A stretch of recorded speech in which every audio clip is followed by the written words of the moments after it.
Hello, little children of light. How are you today? I'm happy to see you today. This is our third week, Teacher Fativa, yes? Yeah, and I think as we are proceeding on the third week, tunapoendelea wiki hii ya tatu, watoto wazuri, tunaendelea kufurahia kuwafundisha, na siku ya leo tuko na mambo mazuri ambayo utakwenda kujifunza. Na kabla hatujaendelea mbele, kwanza tuombe, tumshukuru Mungu kwa wakati huu aliotupatia. Then Teacher Tiva atakwenda kutupa fundisho letu la kwanza. Tumshukuru Mungu. Baba, katika jina la Yesu Kristo, tunakushukuru kwa ajili ya neema yako ambayo umetupatia tena leo kukutana na watoto wazuri ambao wameendelea kukuamini wewe Mungu, kuendelea kufundisha kupitia vinywa vyetu. Asante Roho Mtakatifu kwa kuwa wewe ni mwalimu mzuri, utawafundisha, utafungua ufahamu wao na wataweza kutunza haya mafundisho ili yaweze kuwa msaada katika maisha yao ya kila siku. Tunaalika Roho wa Bwana take over tunapoendelea na kipindi hichi, tamalaki, tawala, ili Bwana ikawe siku ya faida katika ufalme wako. Katika jina la Yesu Kristo tunaomba na kushukuru. Amen. Amen. Asante sana mtoto mzuri, tunaamini umeomba na sisi. Sasa nimkaribishe Teacher Tiva ili aweze kuendelea kutufundisha. Teacher Tiva, leo na nini teacher? Leo tuna jambo zuri sana. In fact, tumekukumbuka, tumekumiss, na leo tunaendelea kujifunza neno la Mungu zuri sana. Hebu mwite rafiki yako aliyetoka nje. Mwambie kila mmoja akae chini, kila mmoja atulie. Kama unataka kuandika, take your notebook, take your pen, take your pencil, Na ni sit down. nafikiri Teacher Tiva ni muhimu tuwasisitize watoto kwamba wao wanaandika. Hivi vitu tunavyowafundisha wakiviandika wataweza kukumbuka siku zijazo. Chukua notebook yako, chukua kalamu yako, tuweze kuanza. Asante Teacher Mami kwa kutufungulia kipindi chetu kwa maombi. Ni muhimu kabla ya jambo lolote tunaanza kwa kumuomba Mungu. Kumbuka tulivyojifunza, tulisema hapo mwanzo Mungu alifanya 1, 2, 3, 4 na mengi ambayo tumekwisha kujifunza. Kwa hiyo kwenye kila kitu kumbuka lazima uanze na Mungu. Lazima uanze na Mungu. Leo tunaendelea kwenye somo letu zuri sana la uumbaji. Kama tunavyokumbuka, tumeangalia mambo mengi katika siku ambazo Mungu aliumba. And today, guess what? Today we have a very special and amazing thing that God made. Leo tutaangalia kitu kikubwa sana, kizuri, amazing, kuliko vyote ambacho Mungu aliumba. Guess what? Tuambie teacher.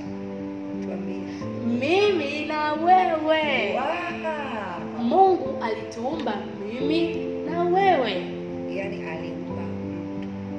Aliumba mtu, mwanadamu, me and you. Girls and boys. Wa kike na wa kiume, au wa kiume na wa kike. Mungu alituumba, Mungu alitufanya, and this is very amazing. Do you know what? After God made everything, baada ya Mungu kufanya kila kitu, akatengeneza mimea, akaweka wanyama, akaweka samaki, akaweka usiku na mchana, akatengeneza na nuru ya kwetu sisi watoto wa nuru. Mungu akasema no, kuna kitu bado sijakifanya.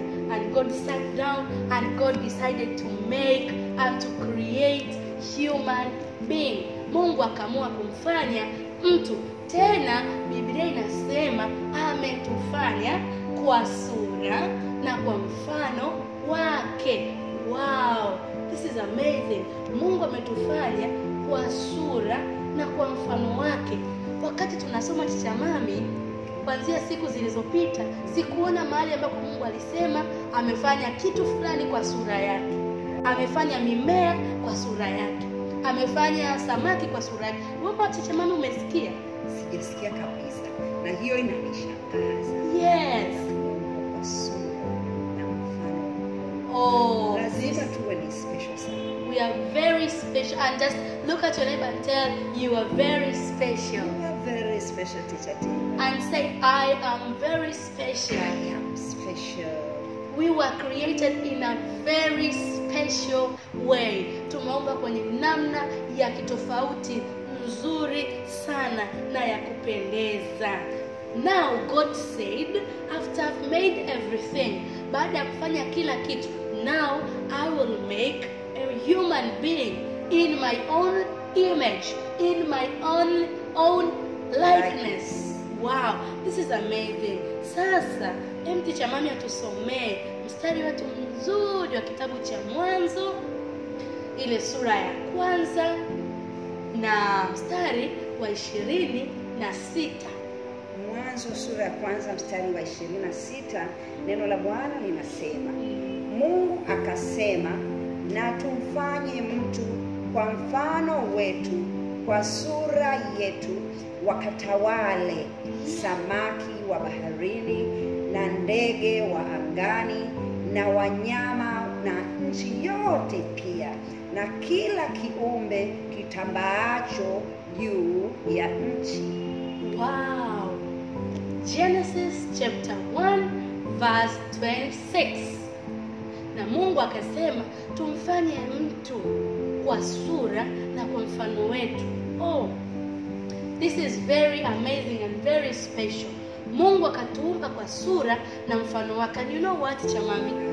Mungu hakuishia pale. And God said, watawale samaki wa baharini. Kumbuka tuliona Mungu alifanya samaki, watawale viumbe wa angani vinavyotambaa na kila kitu ambacho Mungu alikiumba. It means me and you, we are above everything. Hebu sema, I am above everything. I am above everything. God put me above everything. God put me above everything. Wow, Mungu amekuweka wewe mtoto juu ya kila kitu, mimea, wanyama, kila kitu Mungu alichokifanya amekiweka chini yako. So usijidharau, usiseme mimi ni mdogo. No. Usiseme mimi ni mtoto. Katika masomo yako, you are above everything.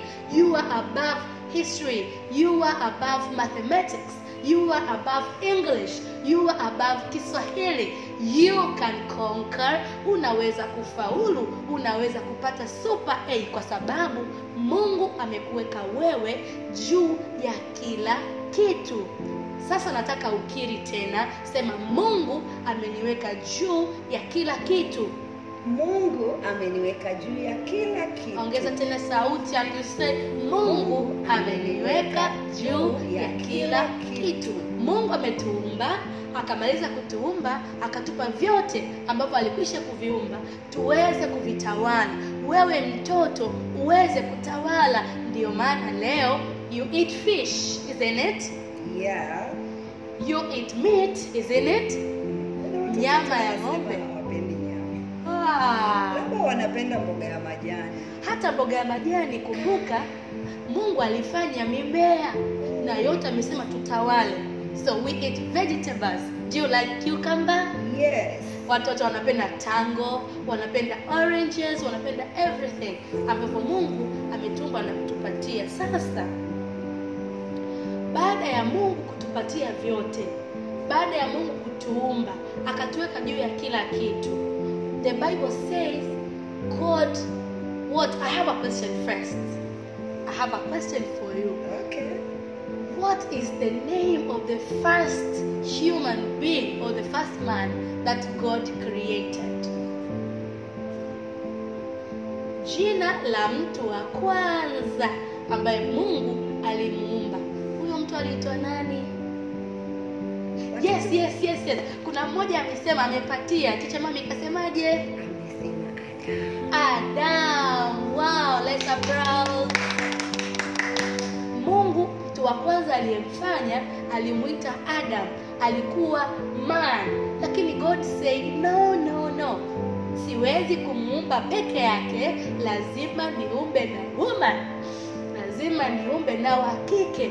So Mungu akamfanya mtu mwingine wa kike.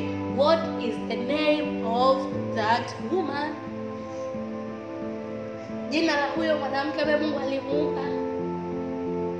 Yes. Kapatia. Kasema nani? Hawa. Kasema Hawa. Wengine wanamuita Eve, wengine wanamuita Eva. Huyo ndiye Mungu pia aliyemfanya. And God blessed them to go and multiply, to go and be fruitful. Waende waweze kutupata sisi tuweze kuzaliwa. Kwa hiyo na sisi tumezaliwa katika mfumo ule ule wa Mungu. Kwa hiyo wewe umeumbwa na Mungu na mimi nimeumbwa na Mungu. Sisi sote tumeumbwa na Mungu. So, baada ya Mungu kumfanya Adam na Eve, what did God do to them? Mungu alifanya nini kwa hawa watu wawili wazuri? Mungu aliwapatia bustani. Kumbuka tumesema Mungu ametupa tutawale. Kwa hiyo Mungu akawapa bustani. Bustani, the garden. What the name of that garden? Eden. Yes, bustani ya Edeni. Bustani ya Edeni ilikuwa na kila kitu, ina wanyama, ina maji, ina mimea na kila kitu. Mungu akampatia Adam na Eve, but God gave them, aliwapa sharti moja, akawaambia kila kitu alichowapa kwenye ile bustani na matunda yote wanaweza kula isipokuwa tunda moja la mti wa katikati. And now I want you to settle down and listen carefully. Nataka ukae chini unisikilize kwa makini. Kuna vitu Mungu amekupa kama mtoto, vyote vya nyumbani, na Mungu ameweka wazazi wako kwa ajili ya kukuangalia wewe. Kwa hiyo kuna vitu umepewa vyote, unalipiwa school fees, you're given food, unanunuliwa nguo nzuri, wengine mnalilia bike mmepewa, wengine mmeahidiwa zawadi nzuri. Lakini katika vyote hivyo mtoto ni lazima uwe obedient. Tell your neighbor, be obedient. Be obedient. Mwambie tena, be obedient. Be obedient. Ni lazima uheshimu na ni lazima ujifunze kutii kile unachoambiwa.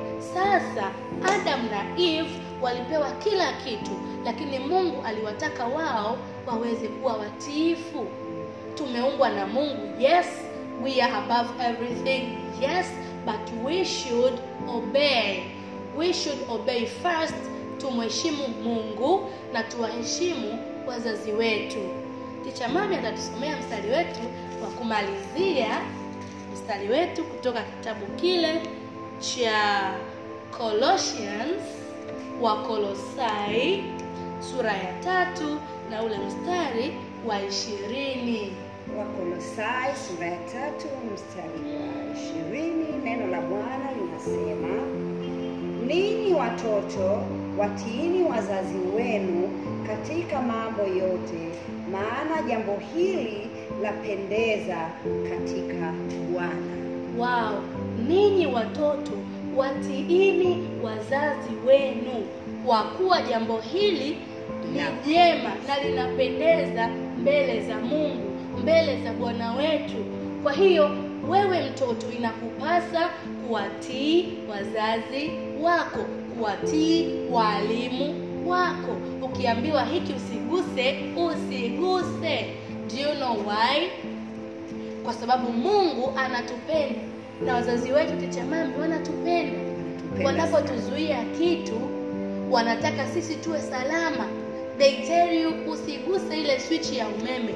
Wewe unaweka kidole shwa, unapigwa shot. Don't do that. Ukiambiwa usifanye, usifanye, kwa sababu wewe unatakiwa kuendelea kuwa rafiki wa Mungu aliyekuumba. Watoto wakiwatii wazazi wanakuwa salama, kwa sababu wazazi wanawapenda sana watoto. Kwa hiyo chochote wanachowaelekeza ni kwa sababu wanawapenda. Yes. They should learn to listen to their parents and obey. Listen to their teachers and whoever is their caregiver. Yeyote ambaye anawekwa kuangalia, hata dada, wamsikilize ili wawe salama. Thank you teacher Mami, na ninaamini wewe mtoto mzuri utakuwa mtiifu. Sasa nataka tumalizie kwa kukiri. Are you ready? I want all of your voice. I want you to give out of your all voice. And your voice should be audible. Sauti kubwa mpaka kwa jirani. Tunakwenda kukiri na kusema sisi tumeumbwa na Mungu. Are you ready? Let's say it. Sisi tumeumbwa na Mungu. Come again. Sisi tumeumbwa na Mungu. Nataka tena useme sisi tuna nguvu juu ya mambo yote. Sisi tuna nguvu juu ya mambo yote. Come again. Sisi tuna nguvu juu ya mambo yote. Nataka tena useme above all we should obey. Juu ya yote tunatakiwa kutii. Can you say it? Juu ya mambo yote tunatakiwa kutii. Come again. Juu ya mambo yote tunatakiwa kutii. So you are created by God, you have power over everything, and above all you should be obedient. You should obey the Lord, you should obey your parents and obey your teachers. See you once again and see you once more. Bye-bye. Bye.